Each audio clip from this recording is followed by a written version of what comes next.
வணக்கம். சினிமாவில் வந்த ராகா பேஸ் சாங்ஸ் பற்றி நாம் நிறைய பேசியிருக்கோம். பெரும்பாலான ராகா பேஸ் சாங்ஸ் ஏதாவது ஒரு கர்நாடக இசை ராகம் அல்லது இந்துஸ்தானியுடைய ராகத்தை பேஸ் பண்ணி போட்டிருப்பாங்க. ரேராக தான் சில பாடல்கள் மோர் தென் ஒன் ராகா யூஸ் பண்ணி வந்திருக்கும். இதுக்கு ராக மாளிகை அப்படின்னு பேர். அதாவது ராகங்களால் தொடுக்கப்பட்ட மாலைகளாக இந்த பாடல்கள் அமைவதால் ராக மாளிகை அப்படின்னு பேர்.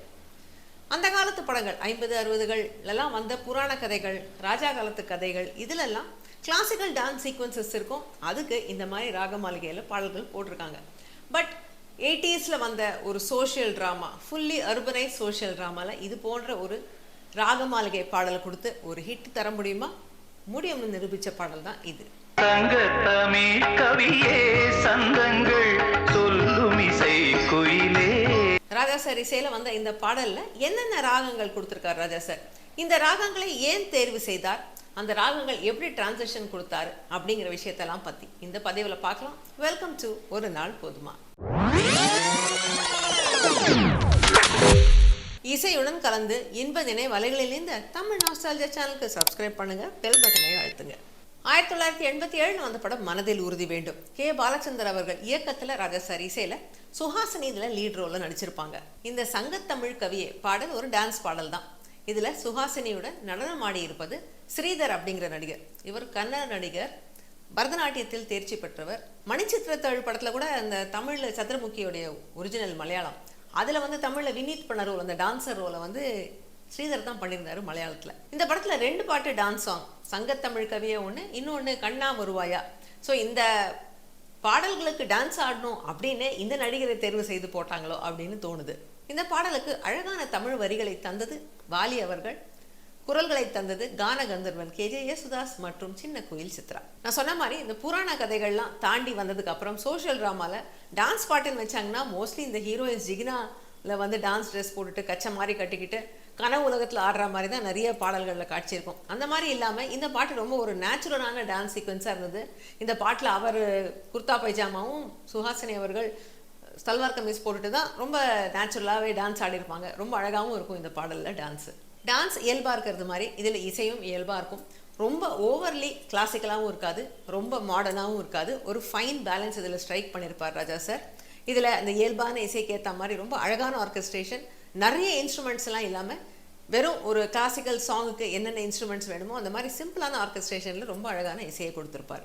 இந்த பாடல் ஆரம்பிப்பது ஒரு அழகான வீணை இசையோடு.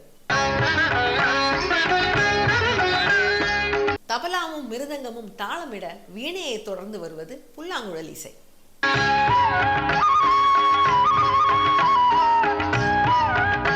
இந்த பாடல் ஆரம்பிக்கிறது ஆபேரி ராகத்தில்.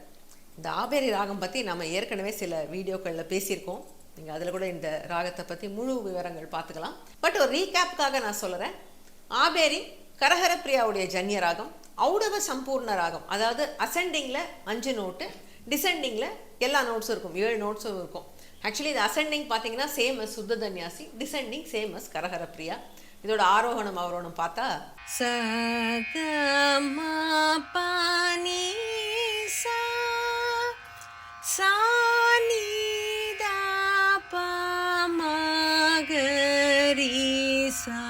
ஸோ இந்த பல்லவி வரிகள் ஃபுல்லாகவே ஆபேரி ராகத்தில் அமைஞ்சிருக்கு.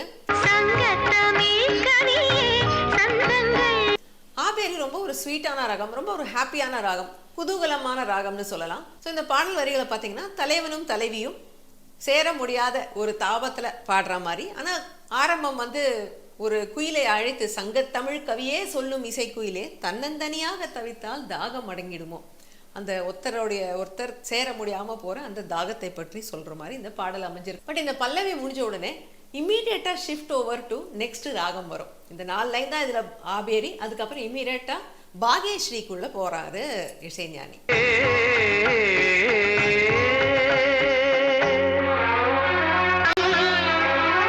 ஸோ இந்த பல்லவியிலேருந்து அப்படியே மூவிங் டு பாக்யஸ்ரீ பாருங்கள். இன்டர்லூட் ஆரம்பிக்குது, பாக்யஸ்ரீயில் ஆரம்பிக்குது.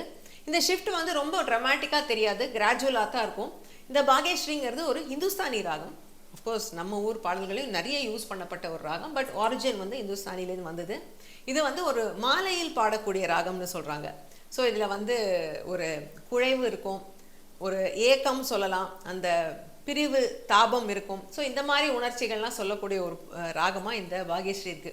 அதனால தான் அந்த காலத்திலேயே மயக்கும் மாலை பொழுதே நீ போ போ, இனிக்கும் என்ப இரவே நீ வா வா, இன்னலை தீர்க்கவா, மயக்கும் மாலை பொழுதே நீ போ போ, இனிக்கும் என்ப இரவே நீ வா வா, இன்னலை தீர்க்கவா. மாலை நேரத்தில் காதலர்களின் பிரிவு அவங்களுக்கு எவ்வளோ ஒரு ஏக்கத்தை தரும் அப்படின்னு சொல்லக்கூடிய பாடல் தான் இந்த மயக்கும் மாலை பொழுதே. அதே ஒரு கருத்தை சொல்ற இந்த சங்கத்தமிழ் கவியை பாடலையும் அந்த ராகத்தை எடுத்து ராஜாசார் கையாண்டிருக்கார்.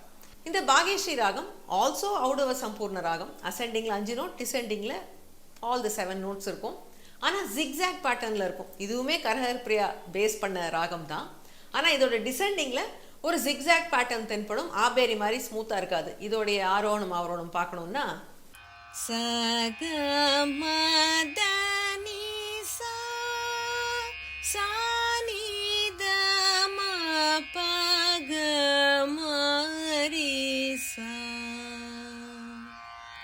ஆபேரியோட அசெண்டிங்ல ஒரு நோட்டு சேஞ்ச் பண்ணா வருது இந்த பாக்யஸ்ரீயோட அசெண்டிங்.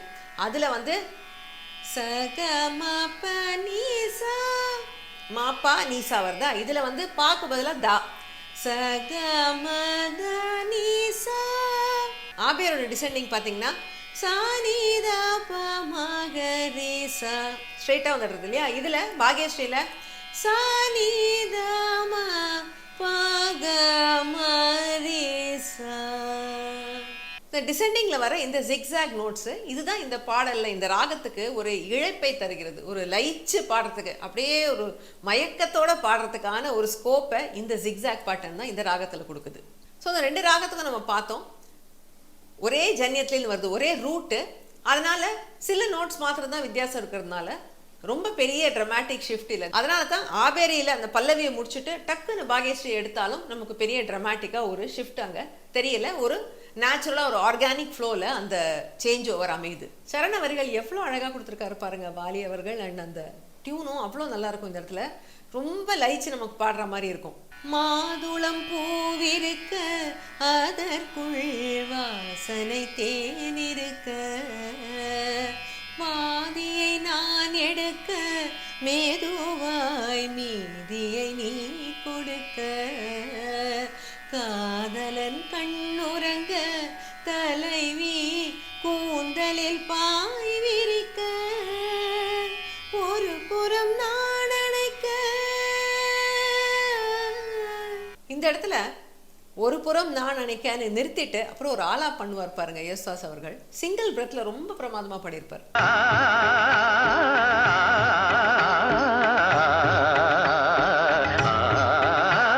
சித்ராமா இதுல பாடியிருப்பாங்க, சாத்திரம் மீறிய கீர்த்தனங்கள் பாடி சுகங்களில் லயிப்பவள் நான் அப்படின்னு.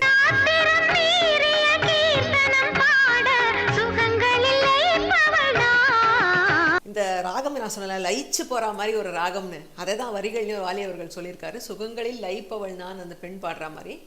இதுல இன்னொரு சுவாரஸ்யம் என்னன்னா, சாத்திரம் மீறிய கீர்த்தனங்கள் பாட அப்படின்னு அவர் எழுதியிருக்காரு. ஆல்தோ இந்த பாடல்ல ராக லட்சணம் மாறாம தான் ராஜா சார் ஃபுல்லாவே கொடுத்துருப்பாரு. ஸோ சாத்திரம் மீறல், அவர் ரூல்ஸ் எல்லாம் உடைக்கலை.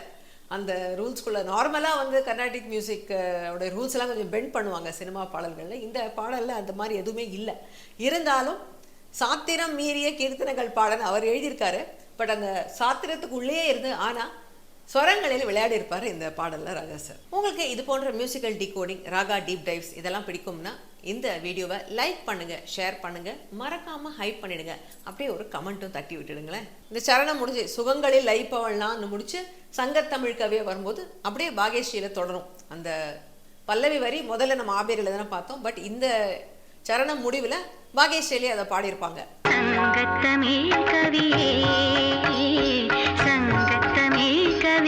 ஆக்சுவலி சரணம் முடிஞ்சு பல்லவி வரும்போது ஒரிஜினல் ராகத்துக்கும் போகலாம், இல்லை அந்த ராகத்தோட கண்டினியூவேஷன்லையும் பாடலாம். இதுக்கு செட் ரூல்ஸ் ஒன்றும் கிடையாது. சில பாடல்களில் வந்து டக்குன்னு சேஞ்ச் பண்ணி ஒரிஜினல் ராகத்துக்கு போயிடுவாங்க பல்லவி வரும்போது. தட் இஸ் இந்த பாடலில் ஆரம்ப ராகம் வந்து ஆபேரி இல்லையா, ஸோ ஆபேரிக்கு போயிடுவாங்க. ஆனால் சில பாடல்களில் அந்த சரணத்தில் என்ன ராகம் கொடுத்துருக்காங்களோ அதிலே கண்டினியூ பண்ணுவாங்க. ஸோ இதில் வந்து அந்த மாதிரி பண்ணியிருக்கார் ராஜா சார். அந்த சரண ராகத்திலே பாகேஸ்ரீலே கண்டினியூ பண்ணி இந்த பல்லவி பாடி முடிப்பாங்க. ஸோ முதல் ராகத்துலேருந்து ரெண்டாவது ராகம் ட்ரமாட்டிக் ஷிஃப்ட் இல்லை, ஒரு ஆர்கானிக் ஃப்ளோவில் வந்ததுன்னு சொன்னேன் இல்லையா.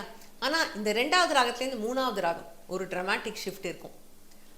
அந்த ட்ரமாட்டிக் ஷிஃப்ட்டுக்கு காரணம் ஒரு சிங்கிள் நோட். அது என்னன்னு சொல்கிறேன். But because there is a big shift, இந்த இடத்துல ஒரு பாஸ் எடுக்கிறார். இந்த ஆபேரிலே அப்படியே பாகேஸ்ரீக்கு வந்த மாதிரி இல்லாமல் ஒரு பாஸ் கொடுத்து ஒரு பிரேக் கொடுத்துட்டு அப்புறம் தான் இந்த ராகத்துக்கு வராரு. இந்த மூன்றாவது ராகத்தோடைய பேர் சுமநேச ரஞ்சனி. இந்த பிரேக்கு கொடுக்கறதுக்காக ஒரு சின்னதாக ஒரு தனி ஆவர்த்தனம் கொடுக்குறாரு ராஜா சார். இங்கே தபலாவையும் மிருதங்கத்தையும் ஜுகல்பந்தி பண்ண விட்டுருப்பார்.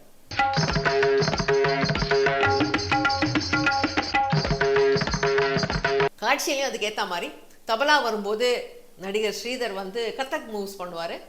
மிருதங்கம் வரும்போது சுஹாசினி அவர்கள் பரதநாட்டிய ஸ்டெப்ஸ் போடுவாங்க. இந்த ஜுகல்பந்தி முடிஞ்ச உடனே வயலின் அண்ட் வீணா இன்டர்லூடில் சுமநேச ரஞ்சனியை இன்ட்ரடியூஸ் பண்ணுறாரு ராஜா சார். இந்த இடத்துல இந்த ட்ரமாட்டிக் ஷிஃப்ட் தெரியறதா?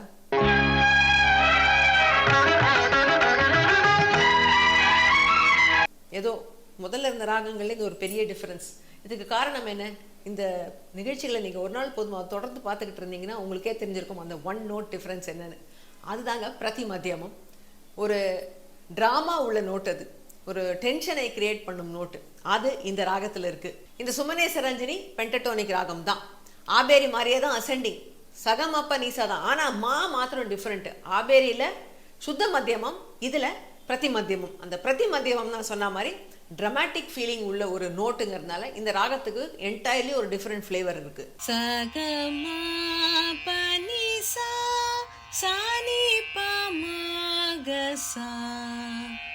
ஆபேரியில பாக்கு பதிலாக தாவை போட்டு நமக்கு பாக்யஸ்ரீ கிடைச்சது. அதுல இல்லாத அந்த டிராமா இந்த சுத்த மத்தியமத்தை பிரதி மத்தியமாக மாற்றின உடனே எவ்வளோ சேஞ்ச் கிடைக்குது பாருங்க. அதுதான் அந்த நோட், அந்த one note can make so much difference to ராகம்னு இந்த ஷிஃப்ட்ஸில் நம்ம நல்லா புரிஞ்சுக்க முடியும்.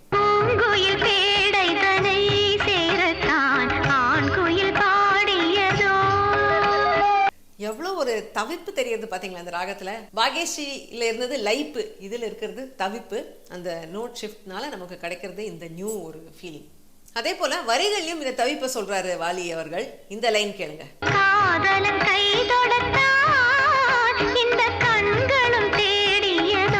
பாகேஸ்ரீ சரணம் முடிஞ்சு பல்லவியை ரிப்பீட் பண்ணும்போது பாகேஸ்ரீலே கண்டினியூ பண்ணாரு இல்லையா.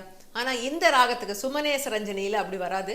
சரணம் முடிஞ்ச உடனே டக்குன்னு shift back to Abheri and திருப்பி பல்லவி பாடி முடிக்கும்போது, சங்கத்தமிழ் கவியை பாடி முடிக்கும்போது இதே ஆபேரியிலே தான் முதல் மடியே பாடி முடிப்பாங்க. மெயின் ரீசன் வந்து பாட்டை முடிக்கணுமே. ஸோ ஒரிஜினல் ராகத்துக்கு போய் அந்த லூப்பை க்ளோஸ் பண்ணும். மாலைன்னு சொன்னோம் இல்லையா, ராக மாலிக்கன்னா அந்த லூப் க்ளோஸ் ஆகணும் இல்லையா. அதனால மறுபடியும் ஆபேரியில் வந்து லூப் க்ளோஸ் பண்ணி அந்த பாடலை கனக்கச்சிதமாக முடிச்சிருப்பார்.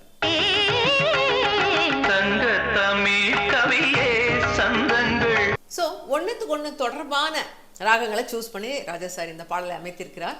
ஒரே ஒரு நோட் ஷிஃப்டில் தான் ஒரு ராகமும் மூவ் ஆகுது. ஆனால் இந்த மாதிரி தான் இருக்கணும்னு ஒன்றும் தெர் இஸ் நோ ரூல். அதாவது ஒரு ராக மாளிகை பாடல்னா அந்த ராகம் எல்லாம் ஒன்றுத்துக்கு ஒன்று ரிலேட்டடாக இருக்கணும்னு அவசியமே கிடையாது. ஏதோ ராகத்தை ஒன்றா சேர்த்து கூட பாடலாம். பட் இந்த பாடலில் இந்த மாதிரி அமைச்சிருக்காரு. ஏன்னா இது at the end of the day இது ஒரு காதல் பாடல். அது காதல் பிரிவை, அந்த தவிப்பை அந்த காதலர்கள் பரிமாறிக்கிற மாதிரியான ஒரு பாடல்கிறதுனால ஓரளவுக்கு மூடு வந்து மெயின்டைன் ஆகணும், அதே மூடில் இருக்கணும் பாடல்கிறதுனால அந்த மூட்ஸை கொடுக்கும் ராகம் ஒரு சின்ன சின்ன நோட் ஷிஃப்ட் மூலமாக அழகாக சொல்லியிருக்காரு இதில் ராஜா சார். இந்த பாடலில் இந்த நோட்ஸ் எல்லாம் எவ்வளோ முக்கியமோ அதே அளவுக்கு வாலி அவர்களுடைய வரிகளும் முக்கியம். ரொம்ப அழகான தமிழ் வரிகளை கொடுத்து இந்த பாடலை எழுதியிருக்கிறார் அவர். சில வார்த்தைகள்லாம் ரொம்ப நல்லா இருக்கும் கேட்கறதுக்கு. அதுலேயும் இந்த சங்கத்தமிழில் வர பாடல்கள் இருக்கிற மாதிரி சில விஷயங்களும் இதில் கொடுத்துருப்பார் வாலி அவர்கள். தோழியர்கள் யாவரும் கேலிகள் பேச தினம் தினம் நான் தவித்தேன் அப்படிங்கிற மாதிரி ஒரு வரி வந்திருக்கும். நீங்கள் இந்த சங்கத்தமிழ் பாடல்கள்லாம் எடுத்திங்கன்னா அதில் இந்த மாதிரி விஷயங்கள் இருக்கும். தோழியர்கள் வந்து கேலி பண்ணுவாங்க, அந்த தலைவியை அவள் வந்து தலைவனே நினச்சிக்கிட்டு இருக்கான்னு கேலி பேசுகிறதெல்லாம் வந்து சங்கத்தமிழ் பாடல்களை நம்ம அடிக்கடி பார்க்குற ஒன்று. அதை தான் இதில் வாலி அவர்களும் கொடுத்துருக்காரு. ஸோ ரொம்ப அழகான ஒரு மாடர்ன் டே ஸ்டோரி தான். அதில் வந்து ஒரு பியூட்டிஃபுல்லான ஒரு டான்ஸ் சீக்வன்ஸ், அதில் இத்தனை அழகான தமிழ் வரிகளையும் கொடுத்து 87 போட்டிருக்காங்க இந்த பாடலை. இந்த மாதிரிலாம் பாட்டு எழுத இப்போ கூட கவிஞர்கள் இருக்காங்க. இசையமைப்பாளர்களால் இந்த மாதிரி அழகான பாடல்கள் போட முடியும். ஆனால் இந்த மாதிரி சிச்சுவேஷன் படங்களில் வரதில்லை. அதனால் வந்து அந்த மாதிரி பாடல்களை நம்மளால் பார்க்க முடியறதில்லை. முட்டை கலக்கி அப்படின்னு ஒரு பாடல் தான் இப்போது வந்து சமீபத்தில் பெரிய ஹிட் ஆகிருக்கான். அந்த பாட்டை கேட்டுட்டு எனக்கு அழறதான் சிரிக்கிறதா தெரியல. ஜிவி பிரகாஷ்குமார் ரொம்ப அழகாக பாடல்கள் போடக்கூடியவர். பூக்கள் பூக்கும் தருணம் ஆருயிரே யாரும் பார்க்கவில்லையேன்னு தர்பாரி கனடாவில் அருமையாக பாடல் போட்டவர் தான். அவரை வச்சு இப்போ இன்னைக்கு முட்டை கலக்கி தான் போட்டுட்டு இருக்காங்க தமிழ் சினிமாவில். அதனால் இந்த மாதிரி சங்கத்தமிழ் கவியேன்னு பாடல் எழுதுறதுக்கு இப்போ ஆட்கள் இருந்தாலும் அதற்கான ஸ்பேஸ் இல்லாத போய்விட்டது. அதனால் நானும் ட்ரை தான் பண்ணுறேன். புது பாடல்கள் நம்ம மைண்டை க்ளோஸ் பண்ணிக்கக்கூடாது, பார்க்கணும், கேட்கணும், எல்லாத்தையும் ரசிக்கணும், எல்லாத்துலேயும் ஒரு அழகு இருக்குதுன்னு எவ்வளோதான் ஓப்பன் மைண்ட் வச்சாலும் இந்த மாதிரி பாடல்கள் முட்டை கலக்கியெல்லாம் கேட்கும்போது நம்ம மனசு கலங்கி தான் போகுது. சரி, அதை விடுங்க, நான் எப்பவும் இந்த மாதிரி தான் புலம்பிக்கிட்டு இருப்பேன். உங்களுக்கு இந்த பாடல், இந்த சங்கத்தமிழ் கவிய பாடலை உங்களை கவர்ந்த ராகம் எது? முதல்ல வந்த ஹாப்பி ஆபேரியா, இல்லை ஒரு லைப்பை தந்த பாகேஸ்ரீயா, அல்லது தவிப்பை தந்த சுமனேச ரஞ்சனியா? உங்களுடைய சாய்ஸ் எந்த ராகம்? கமெண்ட்ல எழுதுங்க. நான் உங்களை மறுபடியும் இன்னொரு எபிசோட ஒரு நாள் போதுமால சந்திக்கிறேன். ஏன்னா இசையை பற்றி பேச ஒரு நாள் போதுமா? Until then, stay safe, take care. This is Priya signing off. Bye.